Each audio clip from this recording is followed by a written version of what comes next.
ITC పిఎస్పిటి Bhadrachalam యూనిట్లో 1983 నుంచి ఇప్పటి వరకు టీఎన్టీయూసీ ప్రతి ఎన్నికల్లో మన సత్తా చూయించుకుంటూ పోతుందంటే అక్కడ ఉన్నటువంటి ఎన్టీ రామారావు గారి ఆదర్శాలతోని చంద్రబాబు నాయుడు గారి విజనరీని గమనించి అక్కడ ఉన్నటువంటి టీఎన్టీయూసీ నాయకత్వం కార్మికుల పట్ల, కార్మిక సంక్షేమం పట్ల, కార్మిక అవసరాలను ఎప్పటికప్పుడు తీర్చుకుంటూ కార్మికులకి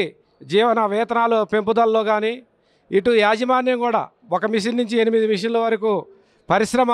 అభివృద్ధి చెందిందంటే ఆ అభివృద్ధి ఇటు కార్మికుల సంక్షేమం, కార్మిక ప్రయోజనాలు, పరిశ్రమ అభివృద్ధిని దృష్టిలో పెట్టుకొని సమన్వయం చేసే నాయకత్వం అక్కడ ఉండటం వల్లనే ఈ రోజున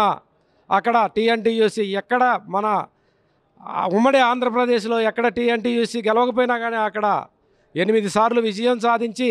మనకు సమర్థవంతమైన అక్కడ నాయకత్వం వహించి మన యొక్క యూనియన్ని బలోపేతం చేయడానికి అక్కడ పోటు రంగారావు గారు ఎంతో కృషి చేశారు. వారి కృషి వల్లనే ఇక రాబోయే 20 సంవత్సరాల వరకు కూడా అక్కడ టీఎన్టీయూసీకి ఎదురు లేకుండా ముందుకు వెళ్తుందని, అదేవిధంగా ఈ మధ్య జరిగినటువంటి టీఎన్టీయూసీని పటిష్టం చేయడంతో పాటు పార్టీ కూడా జరిగినటువంటి ప్రతి సభ్యత్వ నమోదు కార్యక్రమాల్లో కూడా రంగారావు గారు దగ్గరుండి నియోజకవర్గంలో ఉన్నటువంటి పార్టీ మండల పార్టీ అధ్యక్షులందరినీ సమన్వయం చేసుకుంటూ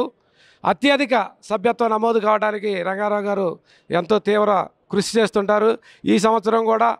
తెలంగాణ జరిగినటువంటి నవంబర్ సభ్యత్వ నమోదు కార్యక్రమాలు తెలంగాణలో పినపాక నియోజకవర్గం 2వ స్థానంలో ఉండి రంగారావు గారి పేరు మీదనే 3600 వరకు సభ్యత్వాలు నమోదు చేయడం జరిగింది. ఆయన యొక్క అడుగుజాడల్లో అక్కడ టీఎన్టీసీ మేమంతా గత 30 సంవత్సరాలుగా పనిచేస్తూ పార్టీ బలోపేతానికి మరియు యూనియన్ యొక్క బలోపేతానికి ఎంతో అందరం కలిసి పనిచేస్తున్నామని, అదేవిధంగా రాబోయే రోజుల్లో కూడా తెలంగాణలో పార్టీ పటిష్టానికి మా యూనియన్ నుంచి నేను కూడా రిటైర్ అయ్యాను రంగారావు గారి వల్లే. మేమంతా పార్టీ పటిష్టానికి ముందు తెలంగాణలో పార్టీ పటిష్టానికి కృషి చేస్తామని ఈ సందర్భంగా తెలియజేస్తున్నాం. జై హింద్.